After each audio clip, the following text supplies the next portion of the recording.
इसी तरीके से बहुत सारी बातें ऐसी हैं जो हम बच्चों से अपेक्षा करते हैं। इसी प्रकार से पेरेंट्स भी, अगर आप ध्यान से देखेंगे तो पेरेंट्स भी इस तरीके से इच्छाएं अपनी व्यक्त करते हैं बच्चों के सामने। कुछ पेरेंट्स की तो हद ही हो जाती है, बच्चों से सीधा डायरेक्ट बोलते हैं कि मेरा बेटा डॉक्टर बनेगा, डॉक्टर बनेगा। बेटा बनना कुछ और चाहता है, लेकिन पिताजी ने जब प्लान बनाया अपने माइंड में, बच्चे की न तो इच्छा देखी है न उसकी आकांक्षा देखी है, और ये माइंड में सोच लिया कि मैं अपने बेटे को डॉक्टर बनाऊंगा, लेकिन वो इंजीनियर बनना चाहता है। अब क्या होगा? टकराव हो जाएगा दोनों के माइंड में। अगर बेटे ने डॉक्टरी नहीं की तो पिताजी के माइंड का टकराव बेटे के माइंड से होगा। छोटी छोटी बातों पे झगड़े होने लग जाएंगे।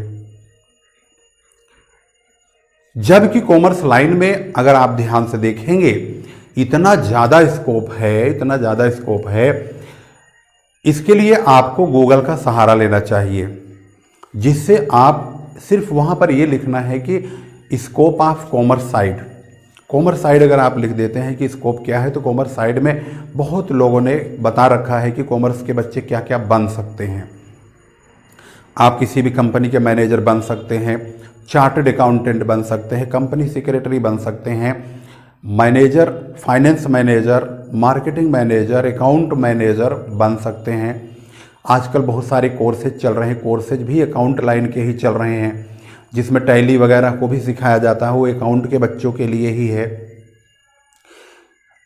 आप बीकॉम करके एलएलबी कर सकते हैं। एलएलबी करने के बाद, बीकॉम और एलएलबी करने के बाद आप किसी कंपनी में अगर जॉब पे लगते हैं तो वहाँ पर अकाउंटिंग के साथ साथ आप लीगल कंसल्टेंट भी बन सकते हैं, और कंपनी के अकाउंट के काम के अलावा आप उनके जो है लीगल काउंसलर का भी काम कर सकते हैं, और अच्छी खासी तनख्वाह भी मिलती है। अगर आपने बीकॉम और एलएलबी किया हुआ है तो आपके लिए गवर्नमेंट में भी बहुत सारे स्कोप हैं जिसमें आप जा सकते हैं।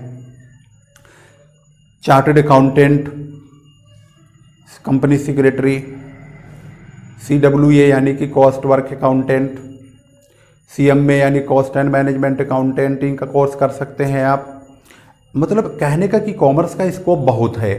इसके अलावा कॉमर्स वालों को रेलवे में, पोस्ट ऑफिस में, बैंक में, इंपोर्ट एक्सपोर्ट लाइन में, गवर्नमेंट की बहुत सारी लाइनें खुली हुई है, इनकम टैक्स डिपार्टमेंट से लेकर के CBI तक, हर जगह स्टूडेंट जो है कॉमर्स के जा सकते हैं।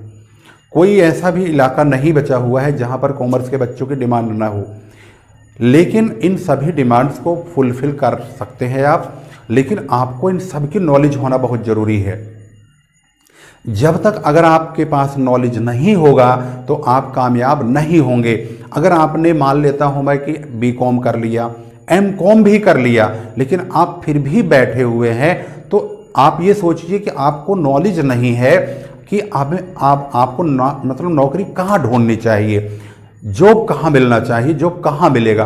कुछ बच्चे ऐसे होते हैं, अगर उन्होंने MBA कर लिया या MCOM कर लिया तो उनके दिमाग में दो चीज़ घुस जाती है।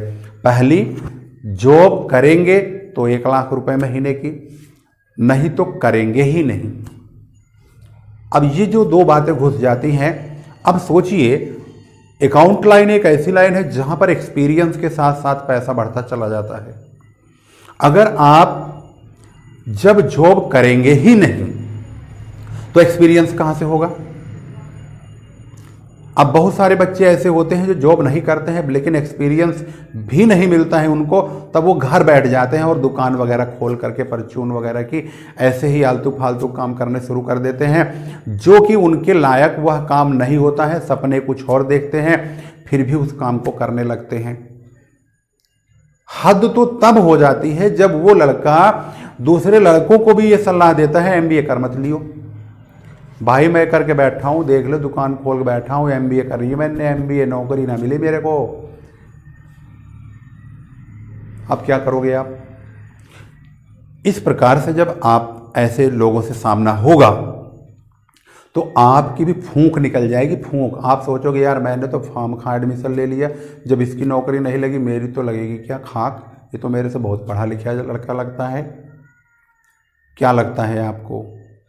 उसकी नौकरी नहीं लगी, उसका दोषी कौन है? उसका दोषी वो खुद ही है।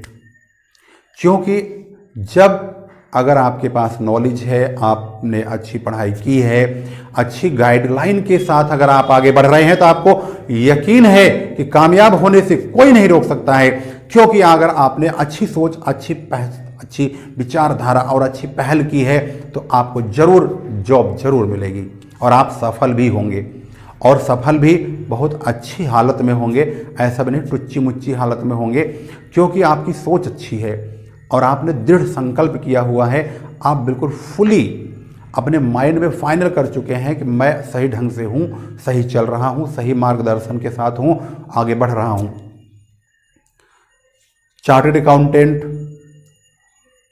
अकाउंटेंट, कंपनी सेक्रेटरी, CWA का कोर्स, CMA का कोर्स, अगर ये सब कोर्सेज अगर कोई कर लेता है तो इन्हें ये लोग जॉब नहीं ढूंढते हैं, जॉब उल्टा इन लोगों को ढूंढती है।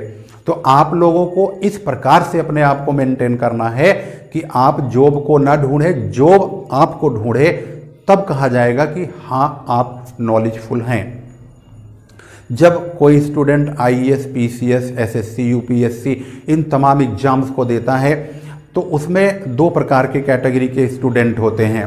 कुछ तो दूसरे के देखी देखा में एडमिशन ले लेते हैं, चलो तैयारी कर लेंगे, हो गया तो हो गया। कुछ लोग मेहनत करते हैं। इसमें बहुत सारे ऐसे स्टूडेंट जो तुक्का मारने के लिए एडमिशन लेते हैं, मतलब तुक्का मारने के लिए तैयारी करते हैं कि तुक्के में अगर पास हो गए तो ठीक है, नहीं हुए तो कोई बात ही ना, अपनी जैसे गाड़ी चल रही है चलती रहेगी। तो इस वीडियो को बनाने का मेरा मुख्य मकसद यही है कि आप लोग पथ भ्रष्ट मत होइए, एक सही गाइडलाइन का सहारा लीजिए और एक सही दिशा में अपने आप को चलिए। कब किस कोर्स को करना है इसको आपको तय करना होगा। सही समय, सही वक्त, किस चीज़ का, किस कोर्स का कहाँ पर है, कैसा है, और वह आपके लिए कब अच्छा है, कब बुरा है, कब उचित है और कब अनुचित है, यह भी सोचने के लिए आपको तैयार रहना चाहिए। कभी कभी आलतू फालतू कोर्सेज में वो भी बिना टाइम के पैसा माँ बाप का पुज जाता है, पता भी नहीं चलता है और खर्च हो भी जाता है। ऐसे सिचुएशन में ज़रूरी है कि आप सतर्क रहें। इस प्रकार से वीडियो को यहीं विराम देते हैं। उम्मीद करूंगा कि आप लोग आने वाले फ्यूचर में जब भी आप किसी प्रकार का डिसीजन लेंगे तो बहुत ही सोच विचार कर लेंगे, सही गाइडलाइन के साथ ही आगे बढ़ेंगे, अंधेरे में नहीं चलेंगे। वीडियो अच्छी लगे तो इसको शेयर अवश्य कीजिएगा। कॉमर्स से रिलेटेड वीडियो हम फिर लेकर आएंगे, इसी प्रकार से इंस्पिरेशनल वीडियो जो आपके सामने लाएंगे। तब तक के लिए नमस्कार, जय हिंद, जय भारत।